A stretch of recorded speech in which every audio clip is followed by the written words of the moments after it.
make you welcome to another good episode of Enterprise Morning, and reaching you from Enterprise Television from the economic capital of Nigeria, Lagos. My name is Henry Ikwibiki. We'll be starting off today with our newspapers just to let you in on everything that we have coming from our desk. And right after that, in a jiffy, would be our main conversation also for today. But please do well to be part of what we do. You can always find and reach us at enterprisetvnews.com. You may equally like, comment respectfully, that is, and follow us on all our social media platforms at Enterprise TV 7. I'm so honored to have with me right here in our studios Innocent Adoluba, communicator, public affairs analyst. Good morning to you, Innocent. Good morning. Thank you so very much. A pleasure to be here. All right, so let's kickstart today, interestingly, with the Guardian newspaper. And we have on the very top strip here, NPP suspend serving Kano senator and 3 reps. On the bottom here, we have Ayedatiwa takes oath of office, pardons 43 inmates at inauguration. But let's get to our talking point for today, Innocent. The prison decongestion. 53,225 pre-trial detainees languish in jail despite push to pardon our politicians. This is very close, Innocent, to what the one of Nigeria's songwriter artist said. When a poor man steals a Maggie, you jail him, but when a rich man steals the billions, they get plea bargain. Most of those in prison today in our correctional centers are just there because of minor offenses that should go to other sorts of punishment and really not detaining. Speak to us on this. When you equate it to poor versus the rich, brings my mind to Professor Mahmoud Yakubu, the INEC chairman. Lately, he spoke in Abuja that it's about 2 years after the 2023 general elections, and there are pending cases in court. Now, at the Advocacy Advancement Center in Abuja, he spoke there, and you look at pending cases. The outcome, not everybody could be guilty or innocent, but it is to throw up on either side, and at least a likely outcome will be 1 or 2 people to be jailed. But these people to be jailed, in quotes, are big men. So while they are serving, some with that pending cases are already elected, seated, and running their tenure. In the case of that little criminal, in fact, if I live here and steal bread from one shop and police apprehend me, I'm on my way to a trial. And hours later, you see, it doesn't take long, I would have been incarcerated. So it tells the mentality of our prison system and the... Is it the prison system or the criminal justice system? Well, I would say the prison system. Because the prison is just and the to criminal take, just to take system. intake. Yeah, that's where I'm headed.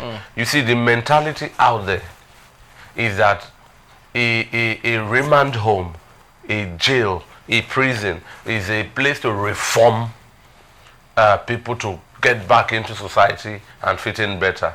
Whether that result is optimally achieved is a matter of conjecture, but the mentality is there is no shame in coming out of jail. Yes, you are a jailbird, but you've done your time. But here, it's like we've thrown innocent into jail. My key is locked and thrown into the well. I'm a forgotten case there. So while the option for plea bargain, mercy pardon, and co are minimal, the prison keeps getting stuffed.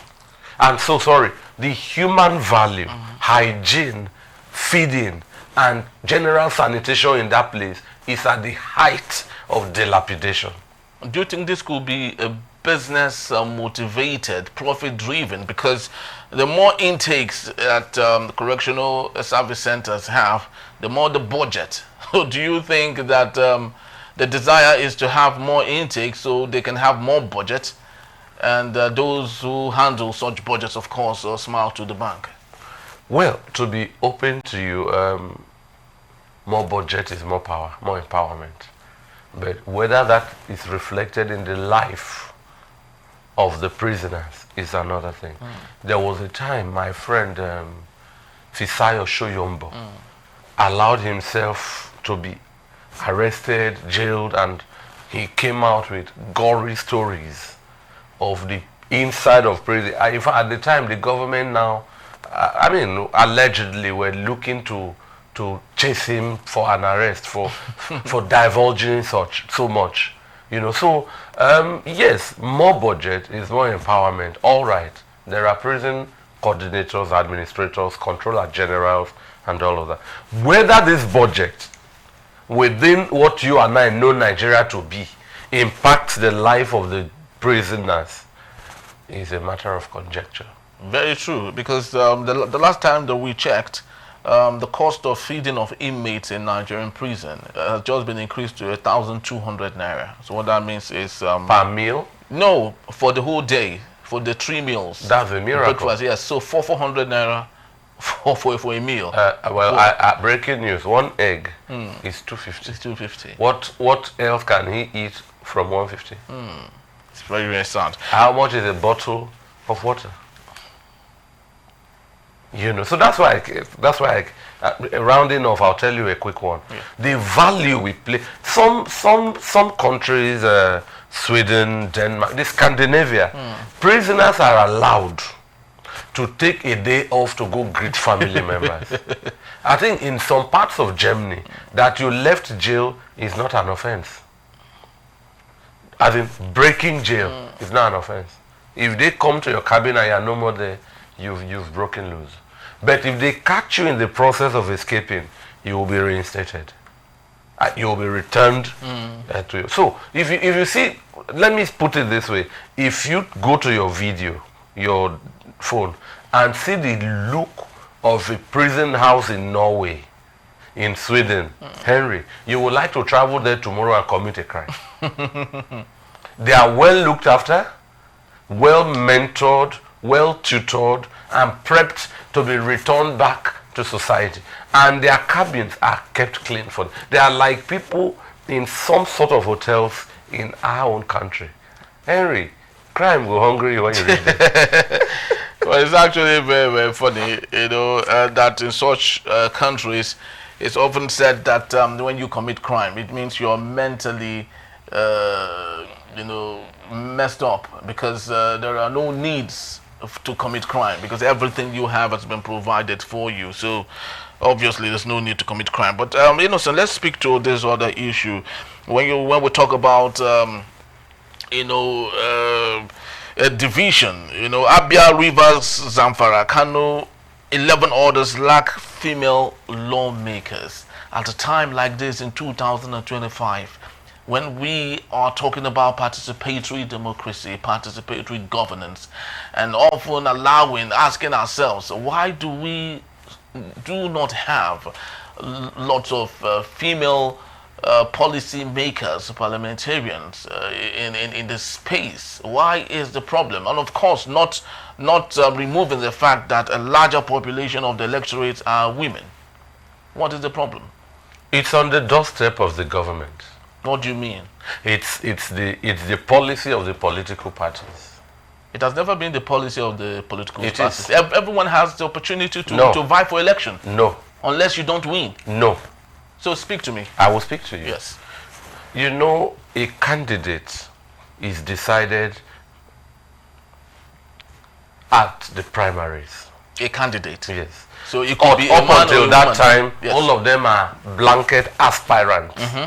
And so when you declare that, let's use a state election, let's use the regular elections, Senate, House of Rep, governorship, state houses of assembly, presidency, and every other electable positions are declared open. First of all, how much are the electoral forms?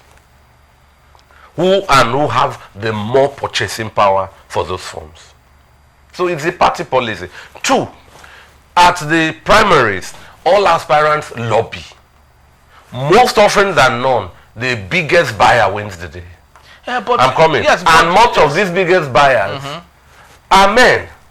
So what happens? When I say the party policy, it is who a party presents to you as candidates that we will go out to queue to vote for. And as much as parties keep presenting men, it is men we will vote in. In the course of my having constructive analysis with guests here, I've had politicians on this desk seated right there where you are right now who have disputed this claim that you have. That rather what they have experienced is that women are not interested. Not because if they come, opportunities won't be given to them. I just give you a scenario. In fact, the president of IMF, Christine Lagarde, have watched her on TV say the French are wooing Okonjo-Iweala of the World Bank to become French. If she were French, she would be eligible in France to run for presidency. In Nigeria, I doubt if Okonjo-Iweala will pick up a senatorial ticket and win. I doubt if prominent women like there are many we know. The ones I know are the ones I'm talking about. Obi Ezekwesili, for all her achievements we see. Or Aisha Yusufu. The one running for the Bring Back Our Girls. Yes, exactly. All her achievements will end on the street. It does not count in the political space. Politics is not righteousness. And so you cannot achieve 100% gender balance. But is it a cultural thing? Because this, what you're talking about, is not what we see in other parts of the world. Let me ask you. In the states you mentioned, the North in Nigeria has 19 states. Yeah. Which is already lopsided out of 36. The North has 3 zones. But if you do a North versus South, it is now 2. This A versus B. How many northern states did you mention there? What you have from the south is just Abia. So it's political culture. And in political culture, that region, I don't know if they can welcome, or if female candidates thrive. So it's more religious driven, isn't it? It's the political culture. I won't put it on religion. Okay. It's the political culture. And political culture is a way of life politically. You understand me? So in the South, we've had them. Arun Maote, we've had them. Even the woman versus Akpabio in the recent infamous saga, the Akpoti Uduaghan, that's a female. That's an Ebira woman. You know, the name Uduaghan, pizza towards, there's Senator Daisy Danjuma, you know, but with those names, they are south inclined. So we are, look, there are 3, when I say political culture, I have said it, breaking it down for our viewers, political culture is how people behave politically. Culture is a way of life, political culture is a way of life, politically, and it has 3 cadres. There is parochial political culture, the lowest, where the mentality is almost primitive, with a mix of inclination towards progress, but you never rise high. Now there is subjective political culture, which is a mix of this parochial political culture and the mix of the ideal political culture. The one that weighs the most dominates at a particular time. Now there is participant political culture, the one we see in France, in the UK, the one you see in Canada, Australia, developed democracy. The French citizens can sit on a street for 1 week protesting something that does not favor the masses, and no policeman will shoot them or throw tear gas. Try that in Lagos for 2 hours. So, within this political culture explanation, the political culture prevalent in Nigeria and in various regions bars women from. It's an open thing. It's democracy. You come, you buy your form, you vie, you woo, campaign, then we run for primaries. At that primaries, that's where candidates are decided. And at that level, it doesn't favor the females. And like I said, it is whoever emerges from the primaries that will fly the party label and the electorate will vote for.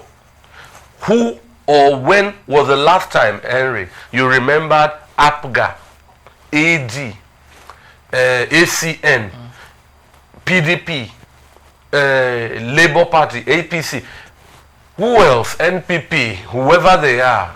When was the last time you saw a party present a female gubernatorial candidate? Well, I want to believe if really we practice a participatory governance, I think this calls for constitutional amendment, because if we have it as a stamped policy or a stamped item, then definitely if there are 5 positions, those positions must be filled with a woman. I think there are aspects of politics that the Constitution is powerless against. Okay. Yes. There are, when something needs a political solution, it cannot go the route of the Constitution. And in this case, APC is a party. APC has a space for governor of Lagos State. APC has a space for senators from Lagos State. APC has a candidate for the presidency.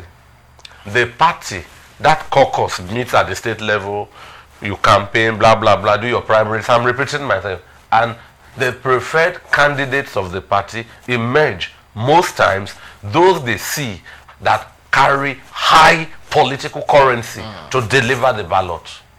And so this is where, with due respect, women comes as paddings.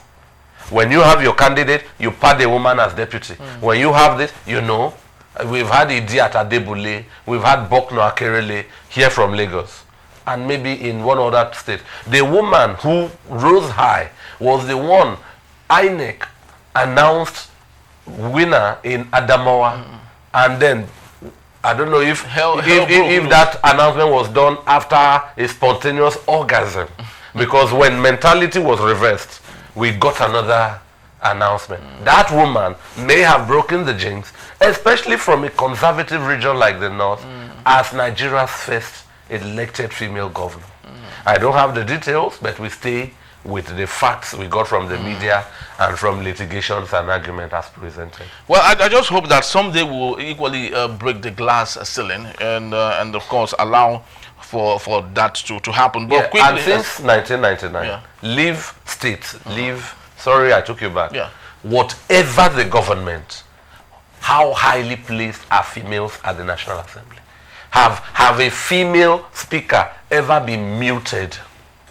We saw Theresa May in the UK. There's Thatcherism from Margaret Thatcher. You know, there are Benazir Bhutto. In Indian democracy, there are lots of female. We just saw Angela Merkel from Germany. You know, so here, don't let anybody tell you, oh, they are not ready. It's the political culture. All right. I just sincerely hope that we change that political culture that is really depriving women. They say when you train a woman, you train a family. You know, so I do not know if really we would allow our political culture to help us do that. But quickly, let's go to the Daily Trust newspaper and our talking point here. Tinubu to set up committee on census. Now, a little, background into the history of census in Nigeria. The first was done in 1866, and that was only made for Lagos. The next, it was 1922, when it covered Nigeria in its entirety. And post-colonial or post-independence census was done. First was in 1962, which had issues. The North at that point said the southern part of Nigeria inflated the figure. It was cancelled, and the next was 1963, which equally came with its own hurdles and issues, where the South equally said the North inflated the numbers. The next we had was 1973, which equally came with lots of issues. The rest was 1991, and the next was 2006. Now, President Bola Ahmed Tinubu desires to have a census, but of what importance are the data if we do not even use it effectively? You know, let me go back to the time of our Lord Jesus Christ. It was census that saved his life from King Herod. You know, when the three wise men came, Herod was enraged that a king was born and he is not aware of. And at the time, everybody were to go to their places where they will be counted.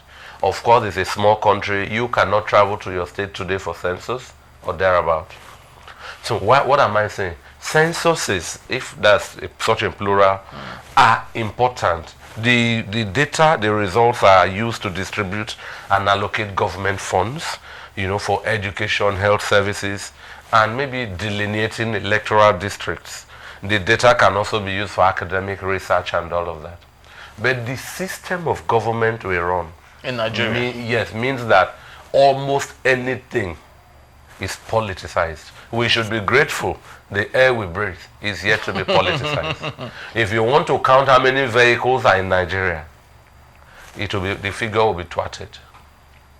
So if look, let me be wide. If we say do state police, fund your state police by yourself, those clamoring for state police, many will back off. If we say, okay, do your census by yourself, Kano, you are usually leading, you know, versus Lagos and all other places. Determine the number of people living in your place. Deal with them within your state capacity. You will see another result. But because when these censuses are conducted, you now come to the center. I have a large number. Give me a large proportion. Exactly. I have so that way, it's politicized. It's politicized. And since 2006, Nigeria has been a beneficiary of dash. You know, in Nigeria, they say, I dash you. People now gift us population. At the time, 120 million. A little while later, one body will gift us 150 million. Then later, they've gifted us 200. Now they've gifted us 250 million. And we keep getting population as gifts in increasing quantum. But is it realistic? Do you think that we are above 200 million in this country? I'm neither here nor there. But I know that the Nigerian population has grown. As at 2006, when that happened, some of my friends as core members were part of the officials. If you conduct another one now, it's approximately 19 years after. I'm already a father with children. So possibly the numbers keep increasing. But I'm talking of the inability of Nigeria to be objective. The National Population Commission is there. First of all, just like INEC, just like any other body, the head of the commission will be loyal to those who appointed him or her. Yes, of course, and announce figures that are favorable within this context. So, and when it is politicized, otherwise, it's a good thing. Another thing I'm worried about is when you hear the figure, the amount they will tell you is for conducting census, I would say, please, we don't need census. Of course, I actually wanted to get to that. Already we've spent about 219 billion naira in the last 19 years from 2006 just to get everything all settled. And the National Population Commission is asking for 1.1 trillion to make it perfect. So we can have you see that amount. So you see that amount. Crazy. People traveling from the southwest to this north central southeast, some they have just one bridge at Lokoja. If you don't like that, about 5 hours away, you go to Jebba and cross. Now, between Jebba and Lokoja, there are towns. Omuaron in Kwara and Kopatigi in Niger, which we've had boat mishaps. Those amounts can conduct bridges. People drown crossing from Agenebode into Ida. Those amounts can do a bridge from Kwale to Delta to Oguta in Imo. So what are the government priorities? Today we hear the grid has collapsed. Our grid has lowered the records of our Lord Jesus Christ with his miracle of the resurrection. our greed can die and resurrect 3 times in a month. So if you look at how much is being projected for census, is that Nigeria's most urgent need at this time with that capacity? That's one. Two, when some farmers in Nigeria take their tomato, mango to the market and don't sell that day, and the products go bad, their annual harvest just collapsed. Where do we have agro-processing industries for fruits, pineapple, mango, canned tomato? What we buy to drink are thinner than urine. We call them fruit, whatever. So if just the National Population Commission is asking for this amount, we don't know what other parastatals will come up with. And lastly, the amount we dole out in the name of Hajj to go to Jerusalem, to go to Mecca. If I want to go on a pilgrim, that should be personal to me. If I can't afford it, I cut my coat according to my location. So all of these monies, can our government get alert and plow the fund where they are needed? Well, it is another talk for another day. Remember the Lagos Calabar Coastal Highway. Dave Umahi and President Bola Ahmed Tinubu said it will cost us 15 trillion naira. At the same time, Dave Umahi said that to repair our roads throughout Nigeria will cost us 11 trillion. Now the question is, where is the priority?